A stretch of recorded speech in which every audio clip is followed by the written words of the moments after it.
a segunda volta de Jesus. Vamos ler Bíblia? Evangelho de Lucas. Evangelho escreveu Lucas, capítulo 21. Evangelho de Lucas, capítulo 21, versículo 25. A segunda vinda de Cristo. Você que tem sua Bíblia, acompanha-nos agora a leitura da palavra de Deus.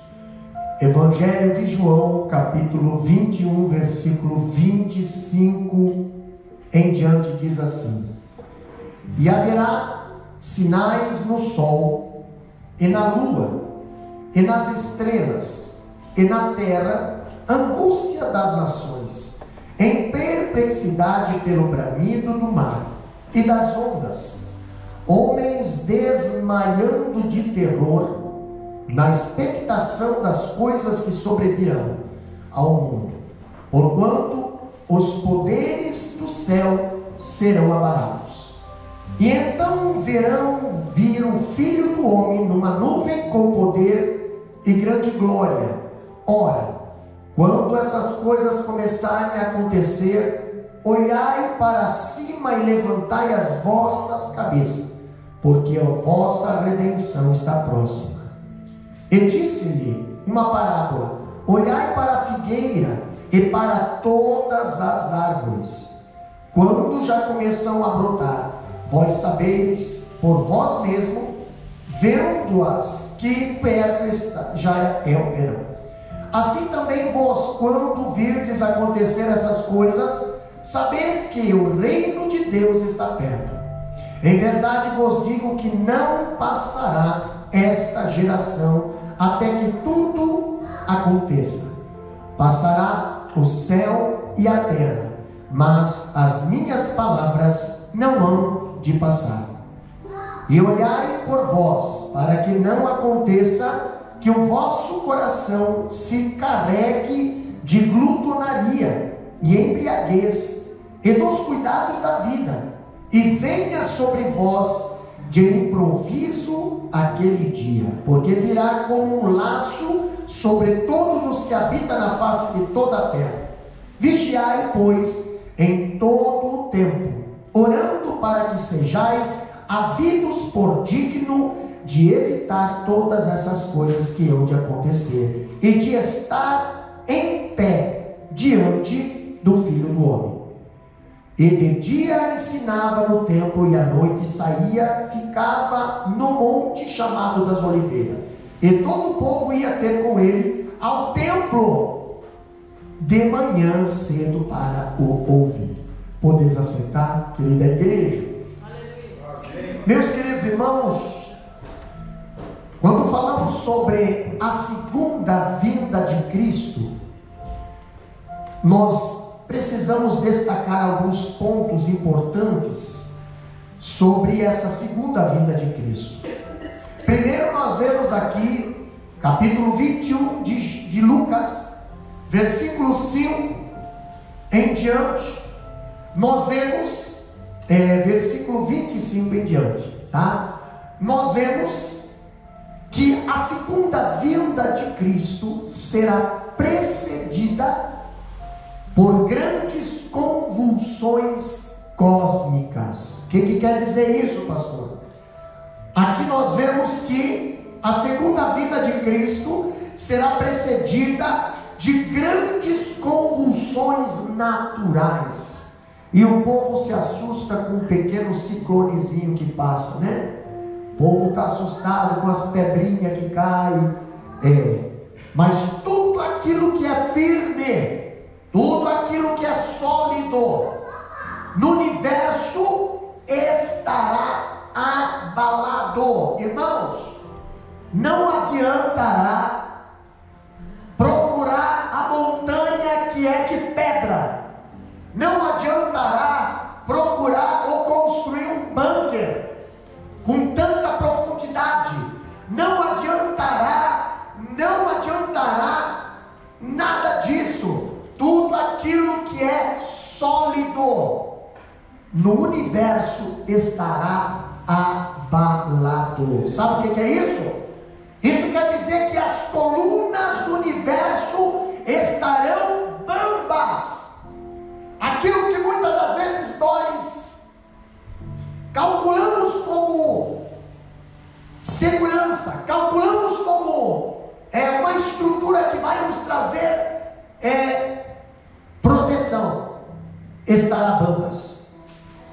O universo inteiro estará cambaleando. Irmão, eu posso fugir, eu posso pegar um foguete, eu posso me esconder lá nos satélites, irmão, tudo estará bambo, tudo estará cambaleando. O apóstolo Pedro, ele descreve essa cena ali na sua segunda carta, capítulo 3, versículo 10, ele diz bem assim: e virá entretanto como ladrão o dia do Senhor, na qual os céus passarão com um estrepitoso estrondo, e os elementos se desfarão abrasados, também a terra e as obras que nela existem serão atingidos. Então, peraí, o que a Bíblia está querendo dizer?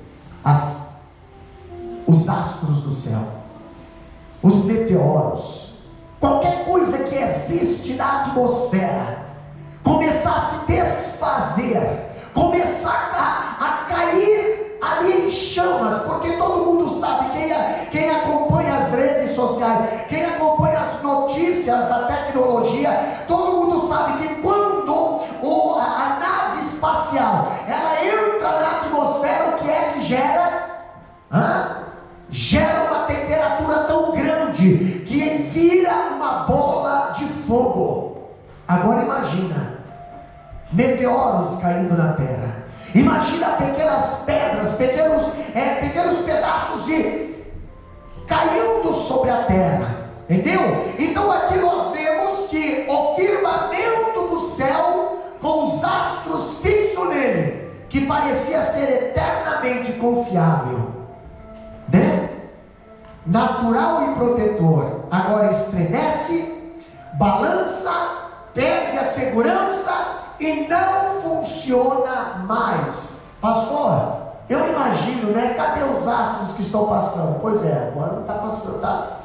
Né? Por que a terra agora, né, desregulou o grau, o sol está mais calor? Por que isso? Tudo isso a Bíblia diz, todas essas coisas estarão em pânico, e as pessoas que estiverem aqui na terra, a Bíblia diz, que tinham nos elementos da criação como deuses. Quantas pessoas hoje eles adoram o sol? Quantas pessoas hoje adoram a lua? Quantas pessoas hoje adoram as estrelas? Quantas pessoas hoje adoram esses astros? Porém, todos esses astros, a Bíblia diz, eles se abalarão. O que é que está acontecendo, meus queridos? Deus virá julgar este povo. O abalo do mundo traz aqui o juiz, e esses sinais aterradores serão motivos de pânico para os perdidos, aqueles que não subiram, aqueles que ficaram aqui no arrebatamento. Eles vão ver sinais acontecendo no céu, eles vão ver sinais acontecendo na terra, eles ficarão aterrorizados, eles ali ficarão perdidos, em pânico. Porém, aqueles que hoje dão crédito à palavra do Senhor, eles também verão sinais no céu, mas eles participarão desses sinais. Enquanto aqui na terra pessoas estarão aqui arrancando seus cabelos, aqui estarão gritando, caia monte sobre nós, procurando a morte, mas a morte estará fugindo deles. Há um povo que estará no céu adorando, exaltando o nome daquele que vive e reina para todo sempre. Enquanto aqui embaixo a tristeza, lá em cima a alegria. Pastor, a vinda de Jesus será visível a vinda de Jesus será visível. Olha só que interessante, no versículo 27 a Bíblia diz que a aparição de Cristo será súbita, a aparição de Cristo será gloriosa, a aparição de Cristo será poderosa, e Ele virá pessoalmente, Ele virá visivelmente, Ele virá publicamente, ao contrário de quando Ele vir buscar a igreja.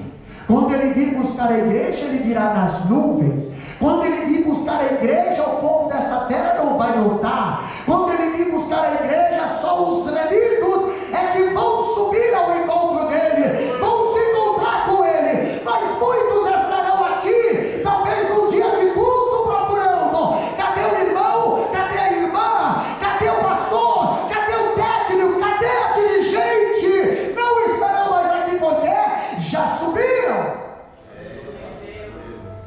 Jesus arrebatou a sua igreja. Agora eu vejo, pastor, que depois que o telhado do mundo tiver sido abalado e retirado, as pessoas olharão fixamente como que para um buraco negro. Vai haver a grande tribulação. Israel vai passar por uma grande tribulação. E agora o povo vai começar a olhar para o céu. Agora vai vir a abertura dos 7 selos. Agora vai vir o toque das trombetas. Agora vai vir o derramamento das 7 taças. E vai chegar uma hora que o povo vai olhar, o povo que agora foi enganado pelo anticristo, agora eles vão procurar se reconciliar com o verdadeiro, aquele que eles mataram, aqueles que eles não quiseram participar daquela ceia, daquela festa da qual eles foram convidados, mas rejeitaram o convite. Quantos hoje rejeitam o convite? Quantos hoje estão rejeitando o convite? Quem sabe até dizendo: comprei uma junta de boi, estarei indo lá, não vou poder ir. Fui lá, casei, terei que dar atenção, não vou poder vir. Fiz isso, fez aquilo, não vou poder vir. Pois é, mas aqueles que viram, aqueles que aceitaram o convite, eles estarão na ceia do Cordeiro. E quem rejeitou o convite estarão aqui, passando pela grande tribulação. A Bíblia diz que vão chegar uma hora em que eles vão olhar para o céu. Quem sabe vai haver ali um buraco negro no céu, mas haverá então, no capítulo 21, versículo 27, a Bíblia diz: então verão o Filho do Homem vir numa nuvem com grande poder e glória. Aleluia. É bem diferente de quando Ele veio a primeira vez.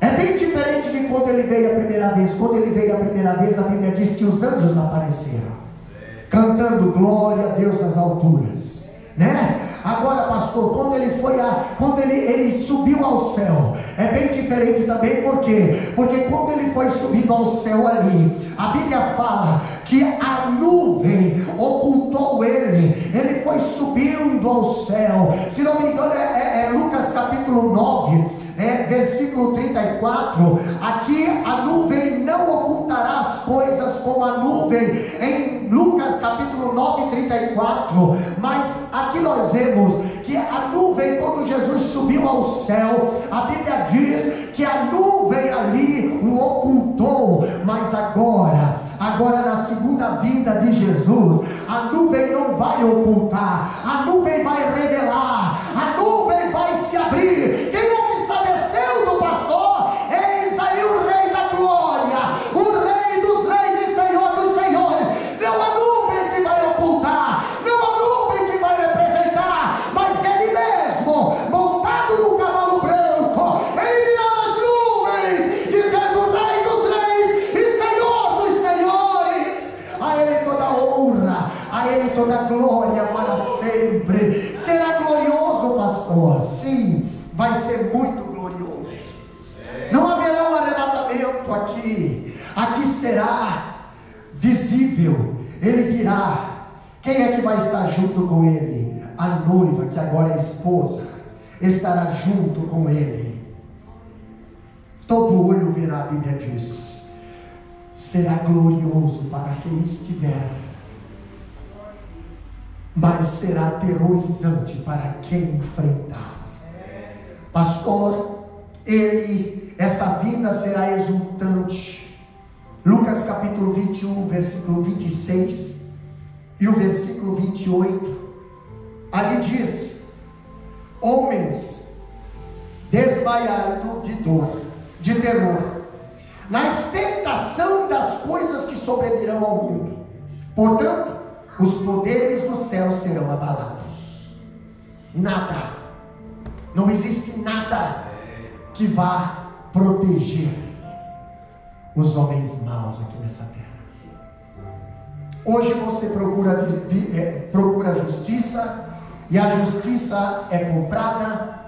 Procura a verdade, e a verdade é negociada. Hoje você procura proteção, mas a lei de quem paga mais é que vai valer. Caso contrário, o próprio protetor pode se vender para te fazer o mal. Então não vai haver nada que vá trazer proteção para o povo aqui nessa terra. Mas e o povo de Israel, pastor? O povo de Israel, ele saberá onde clamar por proteção. Não vai, pastor, pensa no exército, pensa no exército equipado. Tem um nome lá do exército, lá de Israel. Como é que é o nome deles lá Não, é o nome do exército secreto lá que está. Não tem quem se mete com eles. Como é que é o nome desse grupo lá? Mas é um nome bem interessante, entendeu? E esse exército também não vai conseguir, né? Não vai conseguir ali detectar essas coisas. Então Israel estará cercado. Israel estará acuado. Israel estará sem saída.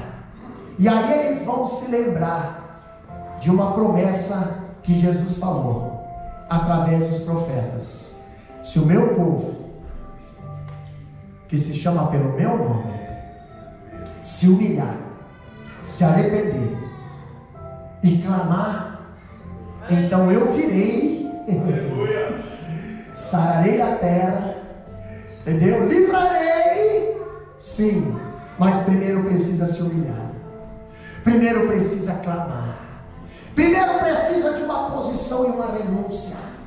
Pastor, enquanto isso não acontecer, vai vir terremotos, vai vir trombetas, vai vir pragas, vai vir ali os cálices sendo derramados, e eles achando que vão conseguir fugir, mas vai chegar um tempo que não vão conseguir se esconder. Por quê? Porque vai estar na cara a marca em quem não está marcado. Então aqueles que estão marcados não vai ter perseguição, mas aqueles que não estão marcados, esses serão identificados de longe. Naquela época, naquele tempo, nós vemos que a marca de Cristo não dá para ver a olho nu. Você tem uma marca que só Deus consegue ver na tua vida. É verdade. Você tem uma marca que só quem é espiritual consegue enxergar na tua vida. Mas Satanás não consegue fazer esse tipo de marca, porque esse tipo de marca foi conquistada na cruz do Calvário, foi conquistada com sangue derramado de um santo. Somos marcados por Cristo, mas Satanás não consegue essa marca. A marca de Satanás, a marca da besta, a marca do anticristo, ela vai ser visível. Todo mundo vai ver quem é marcado. Todo mundo vai ver quem é marcado pela besta, quem é marcado pelo número da besta, porque Satanás não consegue, ele não consegue fazer a marca de Cristo, que é no coração. A marca de Satanás não é no coração, a marca de Satanás é na carne, e vai precisar ser marcado. Para Satanás ver se o camarada é dele, vai ter que estar marcado, estampado, ou na mão ou na testa. testa. Agora Jesus não precisa que você seja marcado na testa ou na mão, porque os marcados por Cristo são marcados no coração, são marcados no coração. E o Senhor é o único que fala lá em Hebreus capítulo 4 versículo 12, que conhece o nosso coração, conhece até nas juntas e medulas, até na divisão da alma e do espírito, conhece até a intenção do nosso pensamento. Ele consegue ver. Ele é o 10º mandamento, aonde só Ele consegue a saber quem é que está cobiçando, quem é que pensa, o que nós pensamos, o que é que nós desejamos. Somente Ele, porque Ele é onisciente, Ele é onipresente, Ele é onipotente. Então nós vemos aqui que muitos vão estar apavorados. Agora nós vemos a preparação da vinda de Jesus. Será precedida por avisos claros. E que aviso é esse, pastor? Capítulo 21, versículo 29. Olha o que a Bíblia diz. E disse-lhe uma parábola. Agora é só para os espirituais, porque tem muita gente fazendo interpretação carnais. E tão pior que a mãe Naná lá no Brasil, entendeu? Fazendo as adivinhações. Mas olha o que a Bíblia diz. Versículo 28, versículo 29. E disse-lhes uma parábola: olhai para a figueira e para todas as árvores. O que é a figueira? A figueira representa o quê? A figueira representa o quê? Israel. Mas nunca te falaram sobre as outras árvores, né? Nunca prestamos atenção sobre o resto do versículo. Vamos lá, versículo 29. Abre a Bíblia aí. E disse-lhe uma parábola: olhai para a figueira, mas não deixe de olhar para as outras árvores. Tem gente que só está olhando para a figueira. Tem gente que só está olhando, mas a vida de Jesus tem que olhar para Israel. Aí acontece é uma bomba cair em Israel, Jesus está aí, toma. Irmão, e as outras árvores? Como é que está as outras árvores? E as outras nações, como é que está, pastor? A vida de Jesus não é só para Israel, a vida de Jesus é para toda a humanidade. Olhe para a figueira, mas não deixe de acompanhar o broto das outras árvores também, das outras nações. Tem gente que não está acompanhando isso. Aí se perde nas interpretações, aí se perde nas heresias, nas interpretações erradas. E olha só o que diz. Essa parábola está presente nos 3 evangelhos, mas é só em Lucas que acrescenta a expressão todas as árvores, preferência à figueira. Dá uma olhada nas outras árvores, pastor. Quando essas coisas começarem a acontecer, devemos saber que está próximo a nossa redenção. Primeiro, quando a figueira começou a florescer? Quando que a figueira floresceu? Porque a figueira foi cortada. Israel foi disperso. Israel perdeu a nacionalidade. Israel perdeu a sua terra. Israel perdeu tudo. Mas tinha uma promessa: poderá uma nação nascer em um dia, crescer em um dia, e esse dia aconteceu. E glória a Deus que foi através de um voto de um brasileiro. Aleluia a Deus. Oswaldo Aranha, ali que deu o voto Minerva para que Israel, ali, ele voltasse a ser uma nação. Exato. Não mais com o seu território que Deus deu para Abraão, né? Que vai desde lá do rio Eufrates até o grande rio Egito, até lá no norte, até lá embaixo. Não, agora é só aquela faixinha de terra, aqueles poucas centenas de quilômetros ali. É só isso ali. Israel voltou agora. Mas desde quando assinaram o decreto para que Israel voltasse a ter posse, o direito daquela pequena faixinha de terra, muitas nações que são vizinhos de Israel, eles não aceitam isso e eles querem apagar Israel do mapa. E desde lá até o dia de hoje, há grande perseguição para com Israel. Mas irmãos, imagina, Israel nem tem posse de toda a sua terra. Se Israel voltar a ter posse de toda a sua terra, se assim tão pequeno ele tem tanto poder, imagina, né? Mas por que Israel hoje é tão pequeno? Porque ele já foi grande, mas por desobediência ele perdeu tudo. Por se achar, ele perdeu tudo. Mas nós tinha o templo, perdeu o templo. Mas nós tínhamos a arca, perdeu a arca. Mas nós tinha, mas nós nem acreditava que era. Mas nós tinha, foi falado aqui pelo evangelista, nós tinha o mestre, que era o próprio Filho de Deus, que era o Deus. Mas nós matamos. Não acreditamos. E agora, pastor? Agora nós não temos nada. Deus permitiu uma faixinha de terra. Deus permitiu. Para quê? Para que através dessa faixinha de terra venha se cumprir a palavra de Deus. Olhai para a figueira quando ela começar a brotar. Israel brotou. Israel agora está dando flores e fruto. Todos os judeus israelitas estão voltando para a sua terra, independente se estão em guerra ou não, eles estão voltando, promessa se cumprindo. Só que não se esqueça de olhar para as outras árvores. No Brasil tivemos agora a COP 30. Dá uma olhada nas árvores para o lado da América. Olha o que é que está acontecendo lá embaixo no sul da América.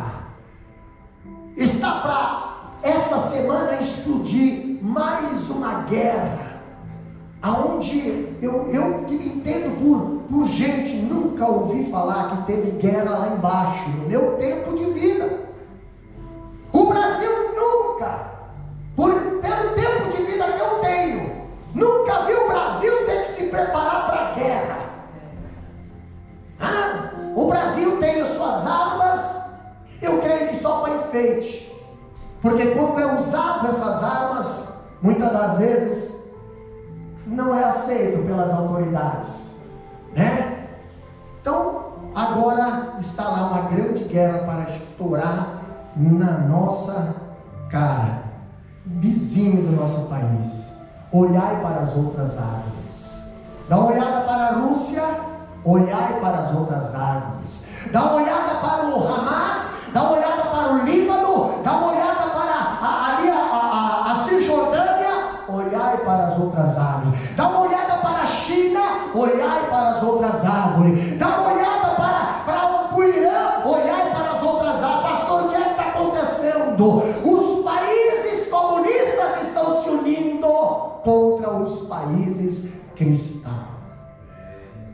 Não estão percebendo?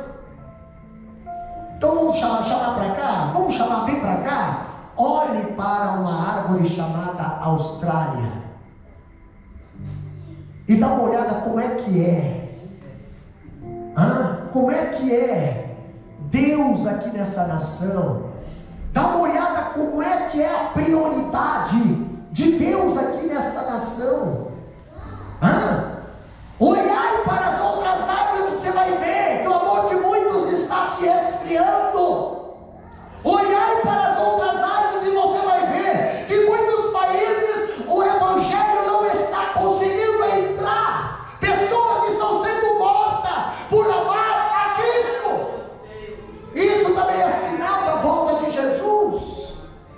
Pastor, mas nós estamos olhando para Israel. Mas Israel tem uma promessa. Essa promessa é com Israel. Mas e nós, as outras árvores? Aleluia. E as outras árvores, pastor? Tem árvore aí que até agora não entrou o Evangelho, minha irmã. Tem árvore aí que até agora não entrou nem para a palavra de Deus. Desperta teu povo. A gente olha a primeira parte do versículo, né? Olhai para cima, né? Olhai para a figueira. Exato, mas não esqueça do resto do versículo. As outras árvores. Não esqueça. Quando nós olhamos a palavra de Deus, aqui nós vemos, a figueira já começou a brotar. E as outras árvores também já começaram a brotar. Se nós olharmos para o nosso país, um país que era tremendamente cristão, mas é ainda, pastor, exatamente. Mas as portas estão se fechando. As cidades hoje que não pode mais nem ter Bíblia nas escolas. As portas estão se fechando. Uma pessoa com câncer de mama não tem tanta prioridade quanto o homossexual que quer trocar o sexo. Eita, Jesus. As portas estão se fechando. Você falar contra o pecado hoje, você corre o risco de ser preso. As portas estão se fechando. Muitos estão se acovardando nesses últimos dias, se dobrando para a hipocrisia e para a mentira, enquanto poucos estão ainda de pé dizendo: nós não nos dobraremos para a estátua de Nabucodonosor. Aleluia. Olhe para as outras árvores, porque também é sinal da volta de Jesus. O livro de Apocalipse nos mostra que Deus não derrama as taças do seu juízo sem antes tocar a trombeta. Queridos, a segunda vida são trombetas de Deus embocadas para dentro da história. Jesus está avisando que Ele vem. Ele prometeu isso lá em Apocalipse 22:12. Eis que cedo venho, eis que venho sem demora. Mas parece que Jesus não está voltando. O povo está vivendo de uma maneira com que Jesus não vai voltar logo. O povo está vivendo uma espiritualidade, uma frieira espiritual, um comprometimento secundário, porque Jesus não vai voltar. Jesus vai voltar. Jesus está às portas. Prepara-te para encontrar com o teu Deus. A Bíblia diz que Jesus virá em breve, e os sinais da segunda vida indicam que a segunda vida está próxima. A palavra de Deus não pode falhar. A Bíblia fala: passará os céus e a terra, mas as minhas palavras não hão de passar. Irmão, quem foi que falou que Ele vem? Ele mesmo. Então prepare. Se fosse o pastor que tivesse falado, não leva mal, entendeu? É o pastor que vai falar, então não precisa, também não vou dar muito crédito. É o irmão que vai falar, também não tem problema. É outra irmã que vai falar, também não vou dar crédito. Exatamente. Mas a palavra que está sendo ministrada aqui é de Deus. Aleluia. A palavra que está sendo ministrada aqui é de Deus. Quanto ao fato, aqui a declaração de Jesus, ali diz, certamente esta geração não passará sem que isso aconteça. Se refere a uma referência. Olha outro erro de interpretação aqui que muitos acabam fazendo. Quando Jesus fala, não passará essa geração sem que isso tudo aconteça. Jesus não estava falando para a igreja, Jesus estava falando para o judeu. A igreja ali nem tinha sido formada ainda. Muitas pessoas hoje estão usando esse versículo como se fosse para a igreja. Não vai passar essa geração, irmãos. Quanta geração já passou? Geração dos nossos pais já foram. A nossa geração está indo. Geração dos nossos filhos está vindo. Geração dos nossos netos já está crescendo. Então não posso usar esse versículo, não passará essa geração. Por quê? Porque teve geração, viajamos ontem para fazer o sepultamento de uma geração que já foi. Mas essa palavra está dizendo para os judeus não passará essa geração sem que tudo isso se cumpra. Se lembra no último culto de ensino que nós falamos sobre pedra sobre pedra? Não ficará pedra sobre pedra. Por isso que eu gosto de ensinar a Bíblia versículo por versículo, que aí a gente entende a palavra do Senhor. Jesus falou quando entrou no templo, quando saiu do templo, os discípulos tudo preocupados. Olha que coisa linda, olha o brilho das pedras, olha só que riqueza. Jesus fala: não vai ficar pedra sobre pedra. E agora Jesus ainda diz: não vai passar essa geração sem que isso aconteça. Não demorou muito. Jesus morreu no ano 33. Depois ele subiu ao céu. No ano 70, General Tito entra, cerca Jerusalém, e aí, meu amigo, só fica uma parte do muro das lamentações. E ficou de propósito, presta bem atenção, meus irmãos, foi deixado de propósito. Ali, General Tito, ele diz: deixa esse pedaço aqui. Por quê? Para que todo mundo que virá em Jerusalém vai saber que Israel, Jerusalém, o templo foi destruído pelos romanos. Olha só o que é não confiar nas promessas de Deus. Até hoje esse povo está lá, entendeu? Cultuando, se lamentando no lado daquele muro que sobrou, mas eles tinham o Salvador com eles. Eles tinham o Salvador caminhando com eles. Pastor, eles tinham o Salvador caminhando com eles. Pastor, a Bíblia diz que será procedida de decadência moral. Sim. Olha só o que diz o versículo 34 do capítulo 21 de Lucas. Versículo 34 diz bem assim, ó: e olhai por vós, para que não aconteça que o vosso coração se carregue de glutonaria e embriaguez e dos cuidados da vida, e venha sobre vós de improviso aquele dia. É claro esse versículo, né? É claro. É claro. Olha o que Jesus está querendo dizer aqui.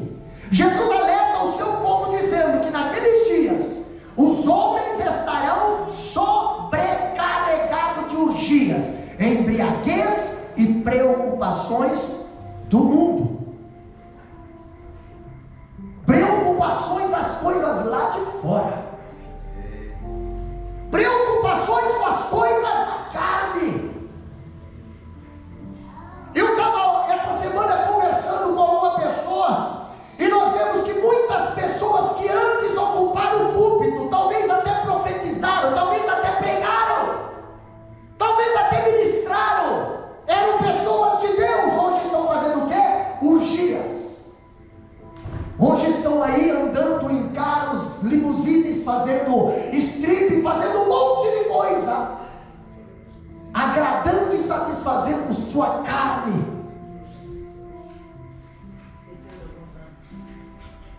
Mas a Bíblia diz que a vida moral estará em franca decadência. Olha o nível da separação que tem nos dias de hoje. Olha a promiscuidade que está na tela dos nossos aparelhos. Muitas das vezes no altar de muitas igrejas, a sensualidade. Estava vendo um vídeo hoje, eu acho, com a minha esposa, e alguém ministrando louvor, e quem vê parecia que estava cheio da glória de Deus. Mentira, estava se sensualizando. E sabe quem é que estava filmando? Sabe quem é que estava filmando? Os que se diziam homens de Deus no púlpito. Então, se tem mercado que consome, vai haver mercado que entrega o produto. É por isso que hoje muitas igrejas estão cheias de sensualidade. Não é porque não está sendo pregado que a Bíblia fala que o crente precisa viver em santificação, não. É porque não está mais sendo pregado isso. Por isso que hoje a carnalidade, o desejo é maior, a concupiscência consciência é maior, a presença do corpo é maior, mas o espírito está morto. A vida espiritual está morta. Agora eu vejo algo interessante: os valores morais estão em declínio. Aqueles que mergulham a cabeça nessas práticas serão surpreendidos pela segunda vida de Cristo, que os apanhará com um laço, será pego de surpresa. Pastor, dá um exemplo aí, assim como foi nos dias de Noé. Jesus falou: assim como foi nos dias de Noé, assim será naquele dia. Como era nos dias de Noé? Casavam, davam-se em casamento, festejavam. Foi aqui que falou, glutonaria, né? Meu Deus, parecia que não ia acontecer. E o Noé pregando, meu pai, a gente fica um pouco preocupado, né? Os obreiros, a gente fica um pouco preocupado. Meu Deus, cadê o povo? Cadê o povo que se diz evangélico? Que só vai quando tem um artista, que só vai quando tem o irmão. Noé passou a mesma coisa. Pregou 120 anos aproximadamente. Quem sabe sentava e só a mulher estava ali junto com ele. Só a esposa estava ali junto com ele. Você é Noé ainda? Aleluia. Você ainda é Noé ou já desistiu? Por causa das farpas que muitas das vezes a construção da arca traz na mão. Às vezes dá vontade de desistir. Às vezes dá vontade de pedir: ó Deus, eu quero voltar.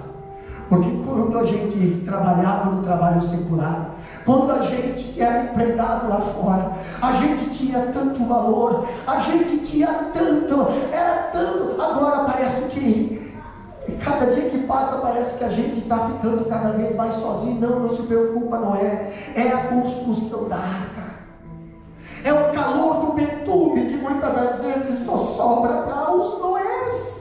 Quando está aquecendo o betume, para quê, pastor? Para tapar as gretas da arca, greta do lado de fora e greta do lado de dentro. Exatamente, é muito bom você entrar na arca e está tudo feitinho, mas o problema é você fazer, é você obedecer. O problema é você estar na brecha, o problema é você estar firme na vocação que foi chamado.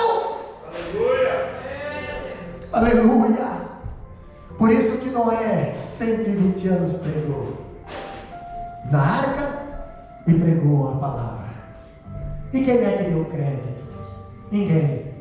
Mas a Bíblia diz que um dia Deus fala para Noé: Noé, tá vendo aí, ó, os animaizinhos? Sim, deixa entrar. Deus maravilhoso. Recolhe aí as ferramentas, mãe. Recolhe as ferramentas aí, porque agora vai entrar os animais. Os animais vai entrar um casal de cada. Nem imagino como é que foi. Mas Noé não precisou se preocupar com nada. A preocupação de Noé era só ter construído a arca. Entra. Boi, porco, vai entrando. Elefante. Entra tudo. E agora Noé, Deus não está vindo para nenhum animal, é porque já entrou todo o suficiente. Que eu queria que entrasse, já entrou. Separa aí mais uns casal desse tipo de animal para entrar mais aí, porque você vai precisar. Exatamente. Que quando a arca descer, você vai precisar fazer sacrifício de um animal. Se você matar apenas um que já tem, acabou essa raça, entendeu? Extinção na hora. Então, coloca mais alguns a mais aí. Agora não é, agora entra tu, tua mulher, teus filhos e tuas noras. Você está vendo que aqui está a família inteira? Pastor, mas as noras não faz parte da família. Pois é, mas da família de Noé fazia. Talvez na nossa hoje não faz muito, né? Na sogra também, né? Tem família por aí que sogra não faz parte da família. O que mais, pastor? Gênero, mas tudo isso aí, Deus, através de Noé, colocou para dentro da arca, para nos ensinar que dentro da arca, você vai ter que aprender a conviver, talvez com pessoas que você nunca conviveu antes. Dentro da arca, você vai ter que conviver com pessoas que você nunca queria estar perto, mas Deus colocou perto de você. Vai ter que conviver. Vai ter que conviver com cobra. Vai ter que conviver com sapo. Que tristeza. Vai ter que conviver com animais peçonhentos. Exato. Vai ter que conviver com cheiro de fezes de animais. Vai ter que conviver com corvo. No mesmo lugar que você vai conviver com garça. Você vai conviver com animal limpo no mesmo lugar que você vai ter um animal sujo. Meu Deus do céu. Como é bom ficar pertinho de ovelha, né? Mas vai ter o bode também. Né? Vai ter o gatinho, mas vai ter a oncinha também. Né? O leãozinho também. Mas coloca Noé, entra e permaneça firme lá dentro. E fecha a porta. Mas eu vou betumar a porta. Tu betuma a arca inteira, Noé. Mas a porta quem betuma sou eu. Noé, fecha a porta por dentro, não tem problema. Mas eu vou betumar a porta por fora. Por quê, pastor? Porque a porta que eu abro, ninguém fecha. A porta que eu fecho, ninguém abre. Noé, vai chegar uma hora que alguém lá de fora vai gritar para te chamar para fora. Aleluia. Vai chegar uma hora, Noé, que você vai estar dentro e as pessoas que estão fora, miserável, na situação, porque eles escolheram, vão gritar: Noé, abre para nós entrar. E tu vai, coração de carne, né? Parente, amigos, né? Sei lá. Tu vai querer abrir, mas eu não vou permitir. Porque a porta está aberta hoje. 120 anos não é a porta aberta. E ninguém dando crédito. Vai chegar uma hora que vão querer dar crédito, mas a porta vai estar fechada. Não vai ser fácil. Outra coisa que nós vemos aqui, será inesperado, pastor. Sim, a ordem de Jesus é expressa. O que ele diz? Versículo 36: vigiai, pois, a todo tempo orando. Mais à frente, para que possais estar de pé na presença do Filho do Homem. Tem outro versículo que diz: quem está em pé, cuide. Exato. Agora eu pergunto, quando Jesus voltar a buscar, quantos ainda estarão de pé? Quantos ainda estarão de pé?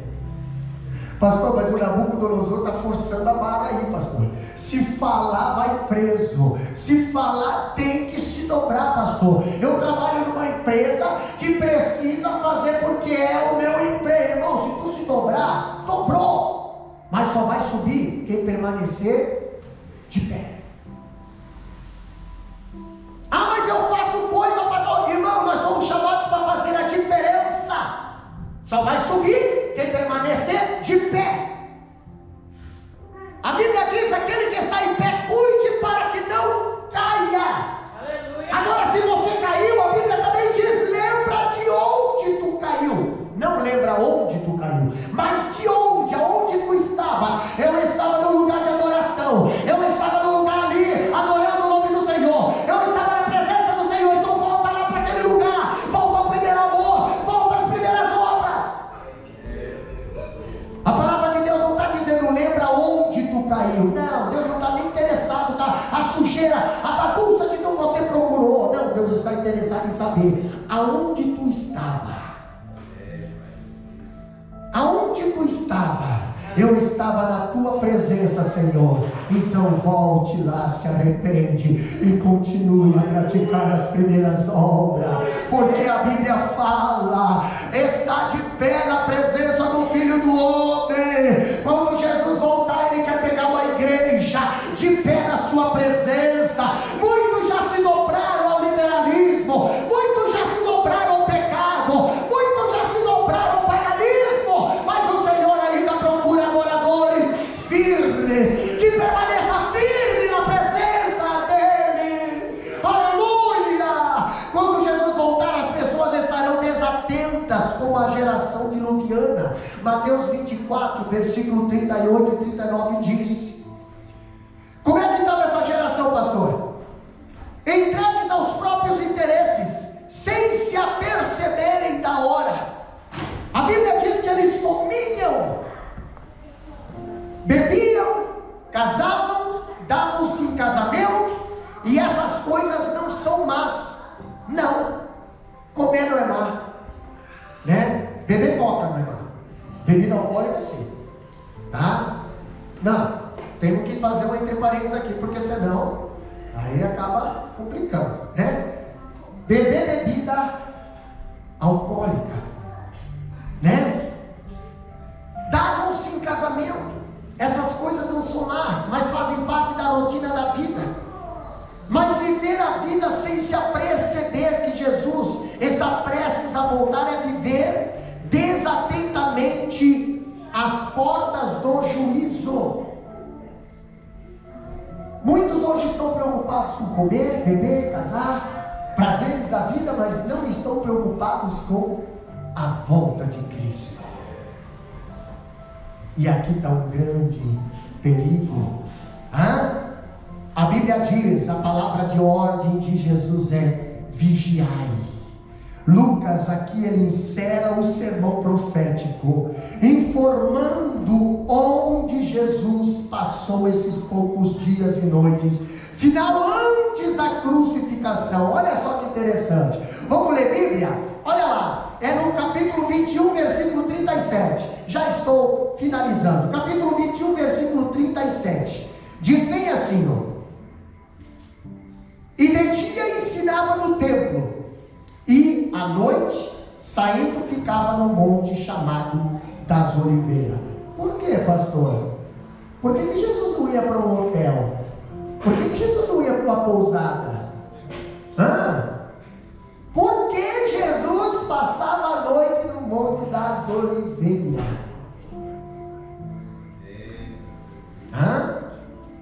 Quando Jesus estava entrando em Jerusalém, não era período de Páscoa? Como é que estava essa cidade nessa época? Cheia. Cidade cheia, não tinha. Se lembra quando ele nasceu? Não tinha lugar da estalagem, mas ali era por causa do licenciamento. Mas agora Jesus estava ali em época de festa. Em época de festa, toda a cidade cheia, o templo cheio, mas não tinha uma casa, meus queridos irmãos, para hospedar Jesus à noite. Hoje está tudo cheio. Hoje você olha, é tudo cheio, parece coisa linda, mas cadê Jesus? Do lado de fora. Cadê Jesus? No Monte das Oliveiras. Ele ensinava todos os dias no templo, e no final do dia pousava fora dos muros da cidade, no Monte das Oliveiras. E por ser festa da Páscoa, todas as pensões e hospedarias da cidade deviam estar superlotadas. Mas quer ver? Amanhã de manhã, Jesus descia para o templo. O povo já estava no templo esperando Jesus, por causa da palavra. Jesus ia para o deserto, o povo já estava lá esperando para ouvir a palavra. Jesus ia para Betânia, o povo já estava lá esperando para ouvir a palavra. E o povo, pastor, o povo tinha tanto desejo de ouvir Jesus que madrugava no templo, chegava mais cedo e que o mestre aqui, mais cedo que o mestre. Por quê? porque queriam ouvir a palavra. Nos dias de hoje, Jesus ficaria sozinho em alguns tempos. Por quê? Porque se tem uma coisa que o povo não quer mais ouvir, é a palavra. Se tem uma coisa que o povo não gosta mais, é da palavra. E isso nós temos na palavra de Deus. O povo de Israel, quando estava lá no deserto, Deus mandando maná todo dia de manhã. Todo dia de manhã o maná estava lá. Era só o povo se levantar cedo e colher o maná para fazer ali o seu pão. Sabe o que o povo começou a fazer? Não gosto desse maná, estou fastiado desse maná. Estou fastiado desse maná. Mas quem é que mandava esse maná, meus irmãos? Quem é que mandava esse maná? Eles queriam a comida do Egito, mas lá no Egito tinha comes e bebes, mas eles eram escravos. E agora? Agora aqui no deserto eles não são escravos, eles são livres, mas eles têm o melhor para se alimentar e eles não queriam. Jesus está voltando. Prepara-te, igreja. Jesus está às portas para nos buscar. Foi falado aqui, pastor. Se você prestar bem atenção, dá uma olhada nos louvores da harpa, lê, dá uma olhada no hino que foi cantado aqui pelo grupo, dá uma olhada na palavra que foi trazida aqui, dá uma olhada no testemunho, dá uma olhada na palavra que foi trazida aqui, dá uma olhada e vê se não se fecha tudo com o mesmo tema. Jesus está voltando. Estamos preparados? Eu quero subir no arrebatamento. Aleluia. Se coloca de pé. Irmã Gilene, vem adorar o nome do Senhor. Eu quero subir no arrebatamento. Eu quero que a igreja suba no arrebatamento. Ei, faça algo a mais, para que mais alguém entre na arca, para que mais alguém venha aderir, venha ouvir, porque a fé vem pelo ouvir a palavra de Deus. Pastor, o que é que eu faço? Se não vem, envia. Se não vem, manda. Mas não deixe de mandar a palavra. É a palavra de Deus que vai salvar o homem do pecado. A palavra de Deus que hoje está sendo desprezada é a que vai ser usada no julgamento final. É a palavra de Deus. No princípio era o verbo e o verbo era Deus. O verbo estava com Deus, o verbo era a palavra. E hoje o povo não quer mais a palavra, o verbo, o próprio Deus. Misericórdia, Senhor, dessa geração de incrédulo. Misericórdia, Senhor. Alcança, Pai querido. Alcança essas vidas, meu Pai, para que venha subir no dia do arrebatamento. Vamos estar orando. Irmã Gilene estará adorando o nome do Senhor. Neste momento que você adora, exalta o nome do Senhor. Jesus está voltando. Esteja preparado, de pé diante da porta, para que possa entrar nas mansões celestiais. Aleluia. Oh Deus, Me dá disposição para aprender Jesus querido. de ti. Abagaçuriana, Disposição para me